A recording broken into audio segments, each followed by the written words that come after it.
Bonjour à tous et bienvenue dans ce webinaire co-organisé par l'incubateur HEC Paris, le cabinet L'Excelliant et Eldorado. Je suis avec Irina Serban et sa collaboratrice Maud Sorel, ainsi que Adrien Chaltiel, CEO et co-founder de Eldorado. Aujourd'hui, on va parler dans ce vaste sujet qui est comment est-ce qu'on vit bien avec ses investisseurs après une levée de fonds. Alors, on va vous donner les meilleurs conseils. Je sais que ça va être un super webinaire et vous allez pouvoir échanger tous ensemble. N'hésitez pas d'ailleurs à poser toutes vos questions puisqu'on les prendra à la fin. S'il y a des questions d'incompréhension, je n'hésiterai pas non plus à vous couper tous les trois. Mais voilà, on se retrouve à la fin pour davantage d'échanges. Vous pourrez lever la main et nous rejoindre sur scène. Bref, je ne vais pas m'étendre. Je laisse la parole à nos trois intervenants. Je vous laisse vous présenter. Je suis très heureuse de vous avoir avec moi aujourd'hui. Voilà. Bon webinaire à tous et à tout à l'heure. Je reste pas loin. Bonjour à tous. Un grand merci à Lisa, d'abord, de nous avoir invités à ce nouveau webinaire d'aujourd'hui. Le sujet qu'on va aborder aujourd'hui, qui est comment vivre avec mes investisseurs après ma levée de fonds, est un sujet que nous, on rencontre de manière quasi quotidienne au sein de notre cabinet, car la plupart de nos clients ont des investisseurs au capital de leur société, ce qui nous permet d'avoir un retour d'expérience très riche en la matière. Mais avant de rentrer dans le vif du sujet, je vous propose qu'on se présente rapidement. Donc, nous sommes avocates au sein du cabinet L'Excelliance, qui est un cabinet d'avocats d'affaires parisien. Aujourd'hui, vous avez en face de vous l'équipe Fusion-Acquisition et Private Equity du cabinet, qui est composée de Maud Sorel et de moi-même. La spécificité de notre équipe par rapport à d'autres cabinets et le fait que nous sommes extrêmement spécialisés côté fondateurs et dirigeants. Donc, nous intervenons exclusivement côté fondateurs et dirigeants dans les opérations de fusion-acquisition et de levée de fonds. Aujourd'hui, nous avons le plaisir d'avoir avec nous Adrien Chaltiel, fondateur de la plateforme Eldorado, que vous connaissez sans doute, et sinon que je vous recommande vivement. Adrien, je te laisse te présenter, ainsi qu'Eldorado. Merci beaucoup. Bonjour à toutes et tous. J'espère que vous allez toutes et tous bien. Vous êtes contents d'avoir fait tomber le masque dans la rue, mais pas contents de le remettre dans vos incubateurs et vos bureaux respectifs. Je suis ravi d'être présent aujourd'hui à ce webinaire. Normalement, on est à Station F comme l'incubateur HEC, mais je sais que vous êtes un peu toutes et tous partout aujourd'hui en remote. Et puis, du coup, avec Eldorado, effectivement, on a une bonne expérience aussi des relations investisseurs-entrepreneurs. Moi, déjà à titre entrepreneur, puisque je suis entrepreneur depuis une quinzaine d'années et j'ai fait que ça. Je suis avocat de formation, mais moi, j'ai décidé de passer le pas vers l'entrepreneuriat.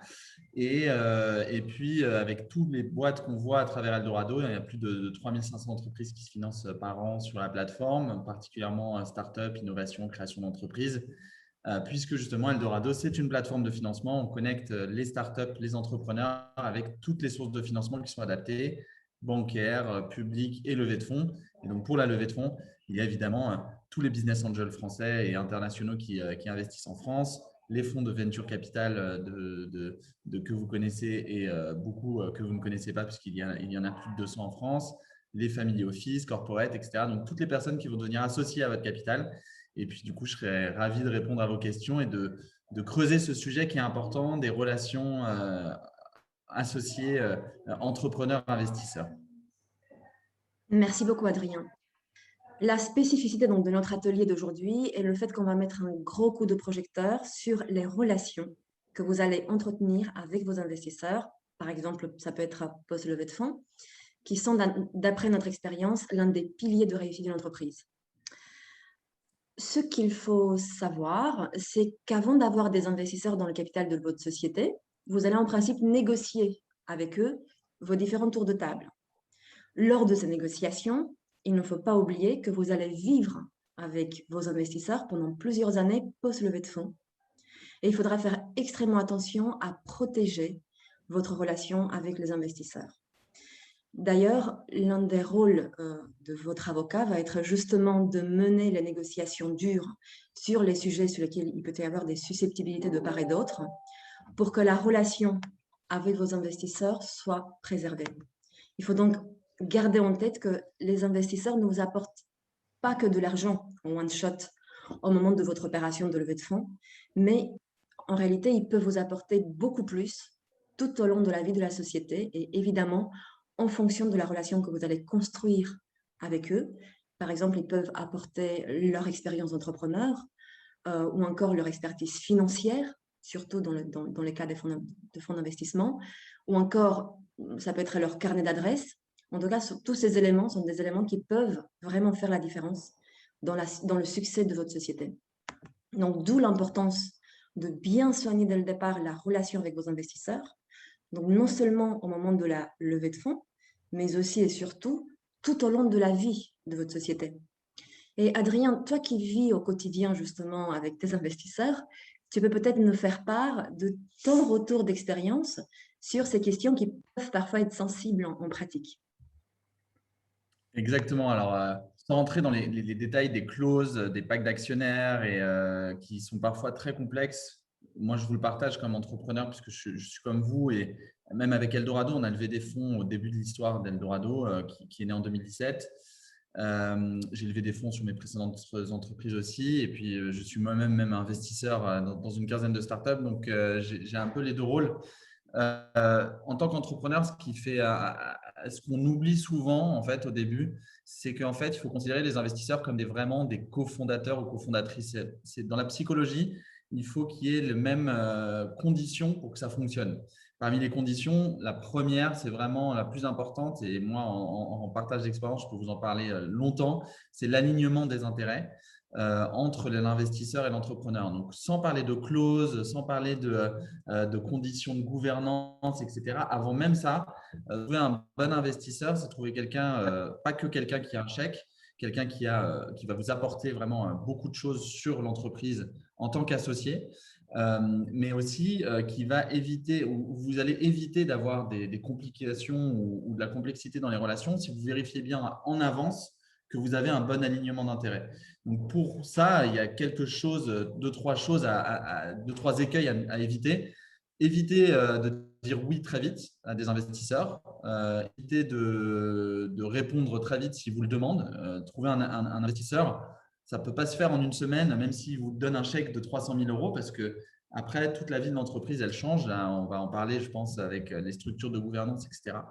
Donc, prenez le temps de connaître les potentiels investisseurs et les investisseurs qui vont rentrer au capital.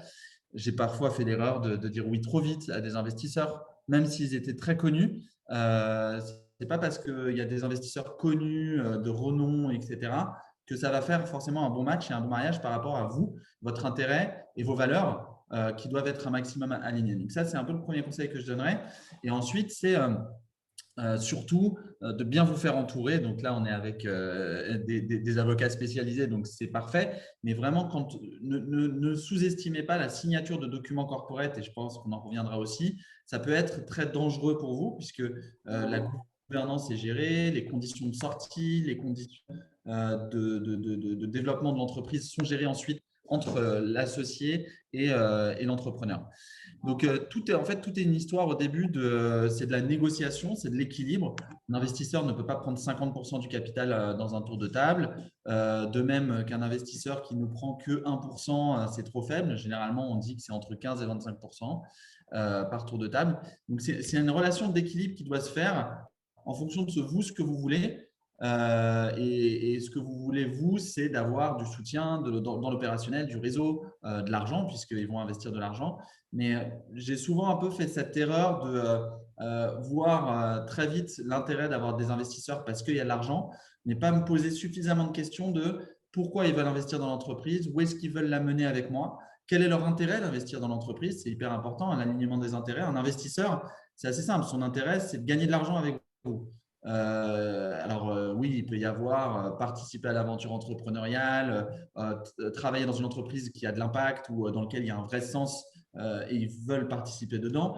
Mais la première chose qui intéresse un investisseur, son nom l'indique, c'est de l'investissement, c'est de l'argent. Donc, il faut que vous compreniez aussi que cette relation, en particulier les fonds d'investissement, les business angels, il y a un peu plus d'affect, mais les fonds d'investissement, principalement, leur objectif, c'est de vous revendre. Donc, une fois que vous comprenez bien ce que veulent les acteurs, leur intérêt, essayez de trouver ceux qui sont meilleurs, voire un alignement parfait avec vous pour faire un très bon mariage. Super, merci beaucoup Adrien pour ce retour très riche de ton expérience. En effet, tout ce que tu viens de dire, nous, on le rencontre au quotidien chez nos différents clients. Je vous propose, pour avancer, qu'on rentre tout de suite dans le vif du sujet. Donc, on a choisi de vous présenter aujourd'hui 4 principaux enjeux juridiques qui vont vous permettre de construire et donc de préserver cette relation avec vos investisseurs. Maud vous présentera tout à l'heure ces différents sujets qu'on a choisi de vous présenter aujourd'hui.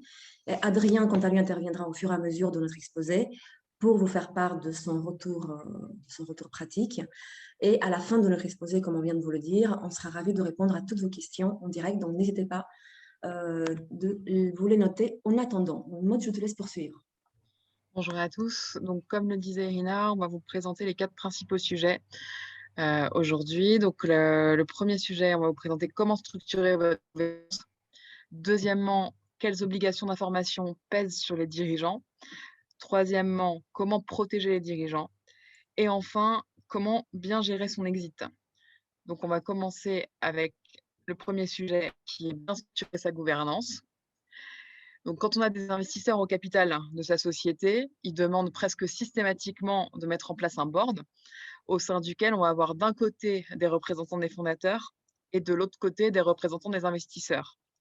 L'existence d'un board va permettre concrètement aux investisseurs de contrer les pouvoirs opérationnels des dirigeants. Donc, très souvent, les fondateurs des sociétés, ils voient la présence des investisseurs à leur board comme une chose très contraignante. Mais en réalité, nous, on observe bien chez nos clients que le board va leur permettre de prendre un certain nombre de décisions de manière collégiale et donc d'être challengés dans la prise de ces décisions qui sont importantes. Et ça peut être un vrai point d'enrichissement pour leur projet. Donc là, on va vous présenter les gros points de négociation quand on met en place un board et qui auront un impact aussi longtemps que les investisseurs seront au capital de votre société. Il est très important de créer dès le départ une relation de confiance avec vos investisseurs et de la préserver dans le temps, malgré les divergences que vous pourrez avoir forcément sur certains points. Comment faire ça en pratique? Plus les règles posées dès le départ sont claires et bien encadrées et équilibrées, plus il y aura des chances pour développer une relation forte et fructueuse avec vos investisseurs. Il y a donc plusieurs sujets auxquels il faut faire très attention lorsque vous mettez en place un board. Le premier, c'est de bien encadrer les pouvoirs du board. Le deuxième, c'est de prévoir une composition équilibrée. Le troisième, c'est de fixer des majorités qui préservent le poids des fondateurs. Et enfin, le dernier point, c'est de bien limiter les décisions qui vont être soumises au board. Je laisse Irina vous expliquer tout ça plus en détail. Merci beaucoup Maud. Donc en effet, on va commencer par le premier enjeu juridique qui est comment on va encadrer les pouvoirs du board. Donc il faut savoir qu'on peut avoir un board consultatif ou décisionnaire. S'il est simplement consultatif, il ne donnera dans ce cas que son avis. Mais si vous avez mis en place un board décisionnaire, ce qui est la plupart du temps en réalité en pratique, à ce moment-là, donc, le board va devoir autoriser préalablement un certain nombre de décisions stratégiques pour qu'ensuite les décisions des dirigeants et de l'Assemblée générale soient valables. Il y a un autre enjeu qui est celui de décider quelle va être la composition du board. Donc, il faut savoir qu'au sein du board, il y a toujours 2 groupes. D'un côté, on a le groupe des fondateurs et d'un autre côté, on a le groupe des investisseurs. Si vous avez plusieurs investisseurs dans le capital de votre société, tous les investisseurs ne vont pas se retrouver membres du board. Il y aura seulement 1 ou 2 investisseurs, les plus importants, qui vont représenter les intérêts de tous les autres investisseurs. Et on recommande, nous en pratique, à nos clients de se renseigner en amont sur les sociétés dans lesquelles l'investisseur que vous souhaitez faire entrer au capital est présent au board pour que vous puissiez justement anticiper au maximum sa pratique et ce qu'il peut réellement vous apporter. Et évidemment, tout ce qu'Adrien vient de vous exposer tout à l'heure sont des choses qui sont extrêmement importantes en pratique et sont vraiment des questions qu'il faut absolument se poser avant de prendre la décision de faire entrer un tel investisseur dans votre board. Il y aura donc un fort aspect feeling sur ces questions au-delà de l'aspect financier. Il y a un autre sujet d'un point de vue juridique qui est très important, c'est de fixer les majorités au sein du board. Donc, quel est le poids des décisions et qui peut prendre les décisions en réalité au sein du board. Donc, il faut avoir un point important en tête, c'est qu'au sein du board, une personne, donc une tête, représente une voix. Et ça, c'est totalement différent de ce qui se passe en assemblée générale, où le nombre de voix est proportionnel au nombre d'actions que vous détenez. Donc, au sein du board, en fait, peu importe le nombre d'actions que vous détenez, il faut savoir que voilà, chaque membre du board représente en réalité une seule voix. Dans certains cas, on peut même envisager, effectivement, en fonction surtout lorsque les investisseurs détiennent un pourcentage plus important dans le capital de votre société, on peut même envisager que les investisseurs aient des droits de veto sur certaines décisions qui sont très stratégiques. Donc, d'où l'importance de bien limiter la liste de décisions qui seront soumises à l'autorisation préalable du board. Voilà, donc en effet, donc là, on va aborder le dernier sujet un peu technique sur ces questions de board. Donc, à chaque fois, il y a une liste exhaustive de décisions qui va être rédigée dans un pack d'actionnaires avec toutes les décisions qui seront soumises à l'autorisation préalable du board. C'est une liste qui est toujours négociée entre les fondateurs et les investisseurs.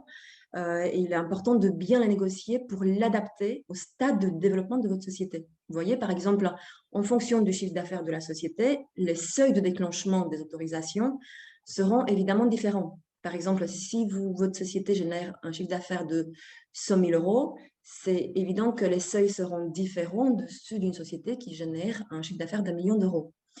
Rapidement, pour vous donner juste quelques exemples pour que vous puissiez voilà, voir les choses plus claires. Quelles sont ces décisions qui peuvent être soumises à l'autorisation du board? En tout cas, nous, ce qu'on voit en pratique, on voit toujours la rémunération des dirigeants, par exemple. Dès lors que vous souhaitez fixer votre rémunération ou augmenter votre rémunération, à ce moment-là, il va falloir obtenir l'autorisation préalable du board, en principe. On voit aussi comme autre décision, ça peut être l'embauche des salariés clés qui sont payés au-delà d'un certain montant qui est négocié évidemment, ou encore il peut s'agir aussi de l'autorisation d'emprunt bancaire, pareil au-delà d'un certain montant. Donc nous, on accompagne régulièrement nos clients dans le cadre de leur board et on a remarqué qu'en général, il est extrêmement important pour les dirigeants de savoir prendre leur place au sein du board et de créer un lien de confiance sur la durée avec leurs investisseurs. Adrien, comment toi, tu as géré tout ça avec tes investisseurs? Tu vis régulièrement des réunions avec ton board. Quels sont, selon toi, les principaux conseils pratiques en tant qu'entrepreneur que tu peux nous partager aujourd'hui?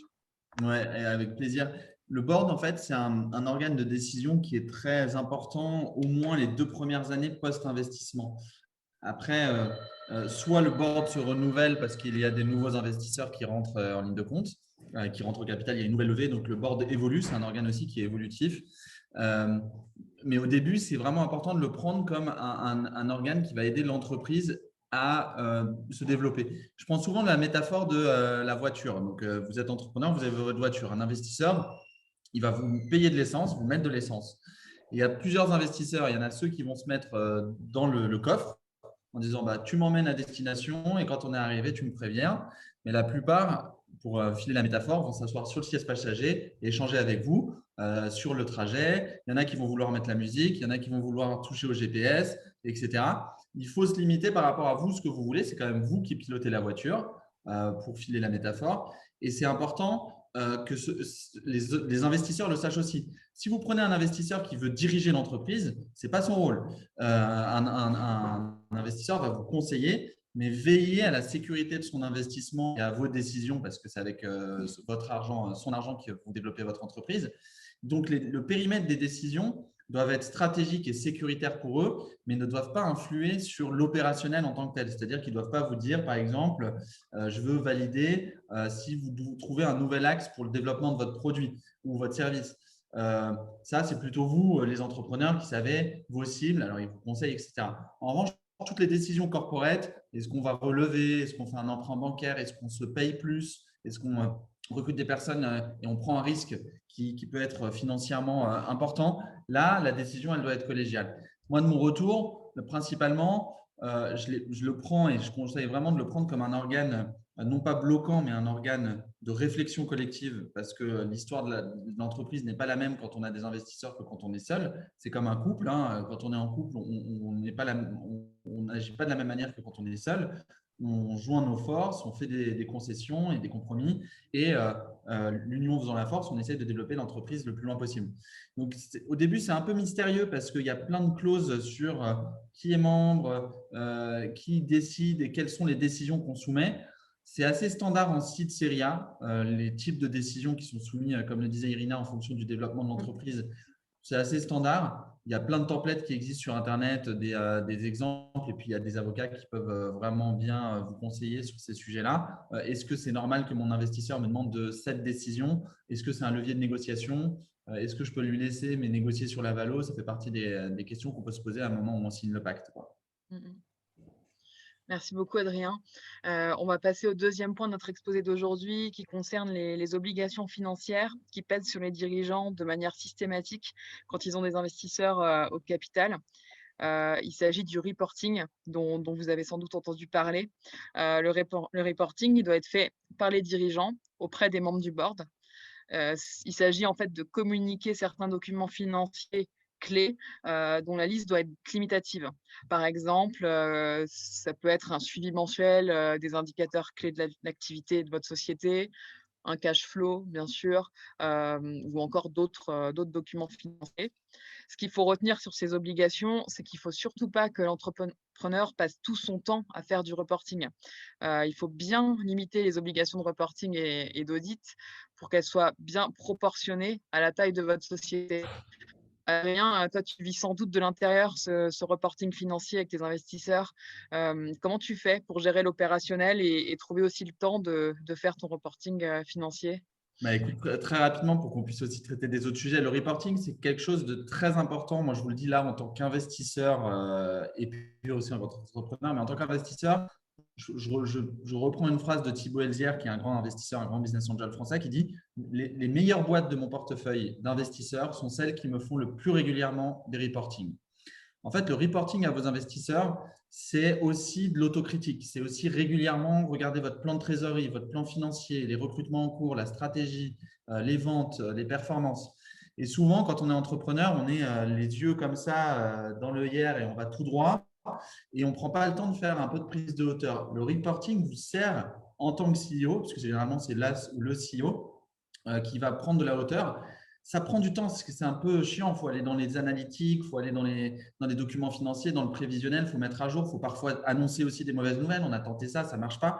Mais ça met un feu, vraiment, ça vous met vraiment les yeux en face de la réalité. Et il faut le dire quand ça va mal, hein, sinon les investisseurs ne servent à rien. Au contraire, c'est quand ça va mal que les coupes se soudent.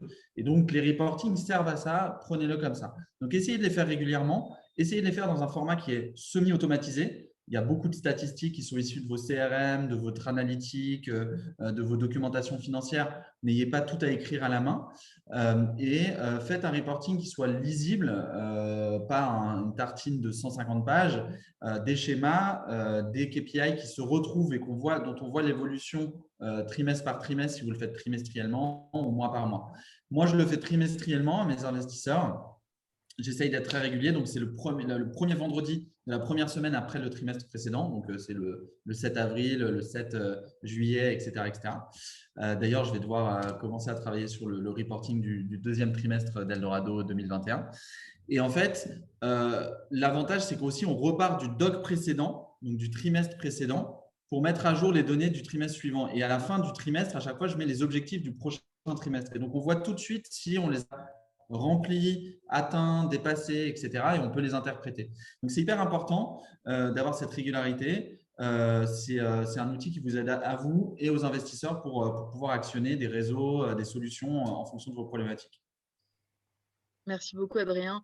On va maintenant passer à la dernière partie de notre exposé qui concerne les principaux outils de protection des dirigeants. En raison du temps qui nous est imparti, on a prévu de limiter la fin de notre exposé à la clause de good et bad liver, qui est toujours demandée par les investisseurs. Je vais laisser Irina vous expliquer les enjeux et le fonctionnement de la clause de good et bad liver. Oui, merci beaucoup, Maud. C'est en effet une clause qu'on retrouve systématiquement dans les pactes d'associés. Elle est toujours demandée par les investisseurs et elle fait toujours, en général, peur aux fondateurs. C'est pour ça qu'on a choisi voilà, d'en parler aujourd'hui. C'est souvent un point qui est difficile à gérer, en fait, puisqu'il y a beaucoup d'intérêts divergents dans les négociations entre les différentes parties. Pourquoi? Pourquoi elle est si difficile à comprendre cette clause en fait? Parce qu'elle elle peut quasiment parfois permettre d'exproprier un fondateur de la société. Ce qui est important, c'est de comprendre que les investisseurs, lorsqu'ils rentrent dans une société, ils misent sur une équipe et donc sur un projet. Et donc la clause de leaver est là pour protéger la pérennité du projet et non pas forcément la pérennité de l'équipe fondateur. Voilà, donc dans quel cas on applique cette clause de good et bad leaver? Donc, elle s'applique en cas de départ d'un fondateur. Donc, le fondateur partant sera, dans ce cas-là, en application de cette clause, obligé de vendre ses actions, mais si et seulement si les bénéficiaires de la clause souhaitent l'activer et donc acheter les actions de l'actionnaire partant. C'est donc une clause qui est extrêmement importante, puisqu'elle peut obliger un fondateur à vendre jusqu'à l'intégralité de sa participation dans certains cas. Ce qui est important de comprendre aussi, c'est de savoir quand est-ce qu'on peut concrètement activer la clause. Donc, on ne peut l'activer, comme je viens de l'indiquer, donc qu'au moment du départ d'un fondateur. Il faut savoir qu'il y a différents cas de départ et ces différents cas peuvent avoir un impact très important sur l'équilibre financier lorsqu'on applique cette clause. Donc, le départ peut être fautif. Il peut s'agir évidemment d'une démission, par exemple, ou encore d'une révocation d'un fondateur ou d'un licenciement d'un fondateur. Ou on a aussi le départ non fautif, qui sont tous les départs involontaires, comme par exemple, ça peut être un cas de maladie ou d'invalidité. Donc, dès lors qu'on se retrouve en situation de départ d'un fondateur, il y a cette clause de good et bad leaver qui peut être activée par les bénéficiaires de la clause. Il y a un autre point majeur dans les négociations qui est le prix. Quel est le prix auquel le bénéficiaire de la clause va pouvoir acheter les actions du fondateur partant?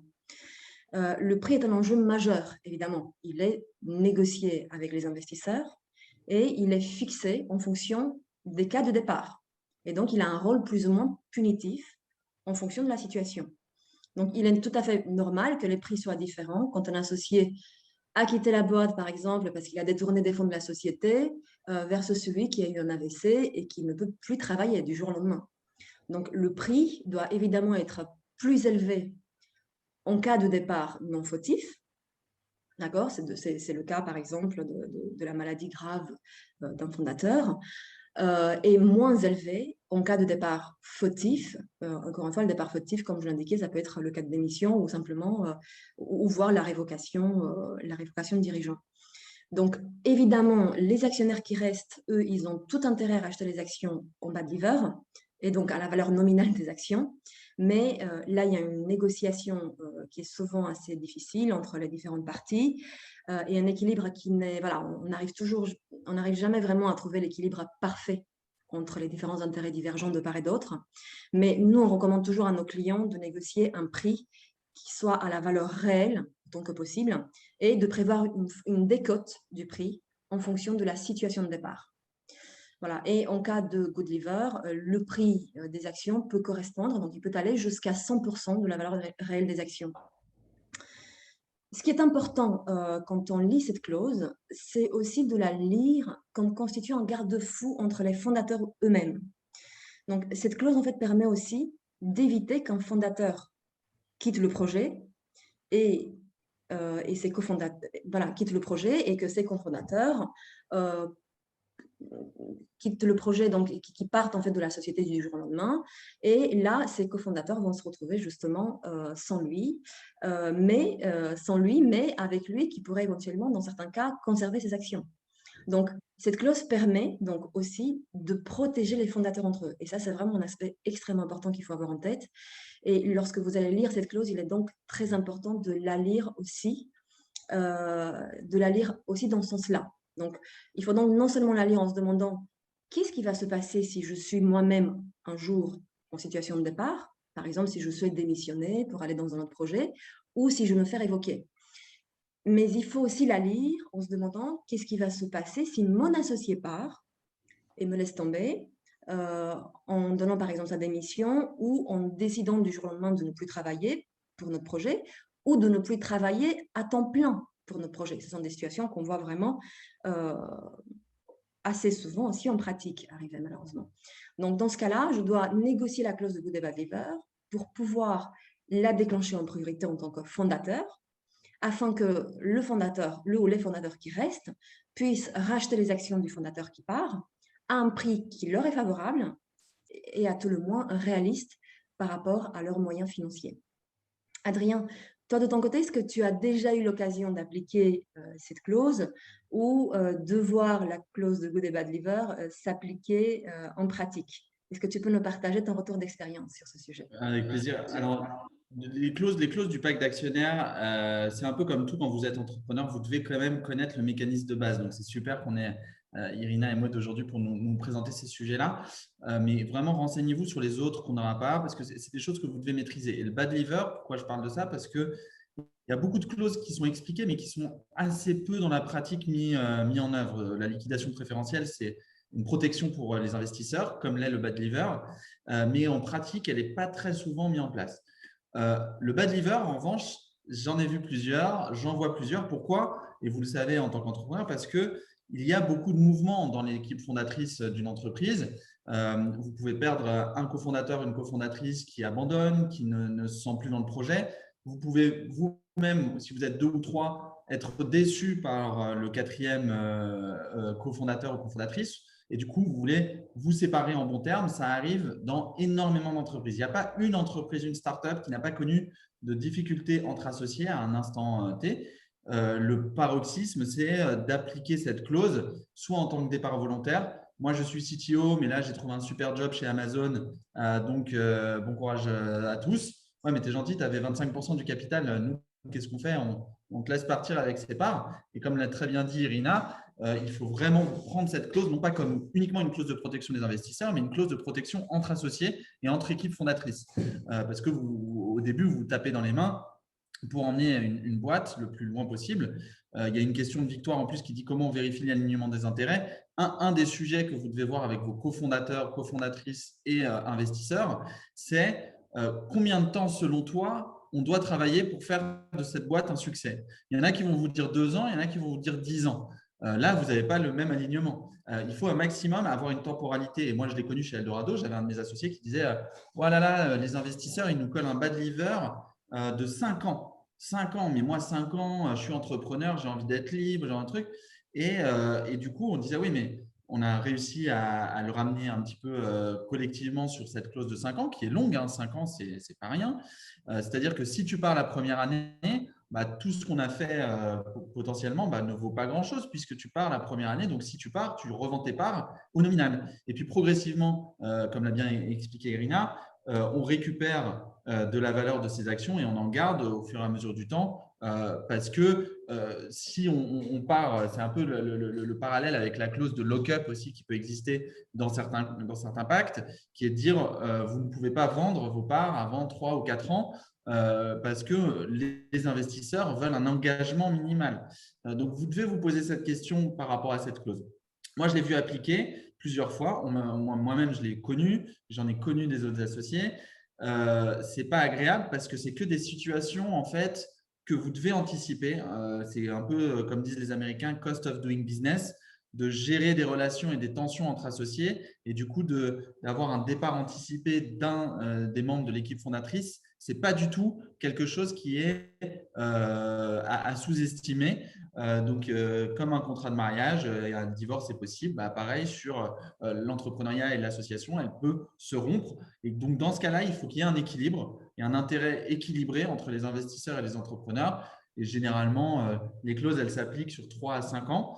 À noter un truc important que moi, j'avais oublié, c'est que quand vous relevez des fonds, imaginez, vous démarrez votre entreprise en 2021, vous avez un lock-up jusqu'en 2025, mais vous relevez des fonds en 2024. Et bien là, votre lock-up et votre bad liver, vous repartez, vous remettez une pièce dans la machine pour de nouveau 4 ou 5 ans de liver, ce qui est normal. On compte sur l'équipe fondatrice au démarrage pour faire de cette entreprise un succès.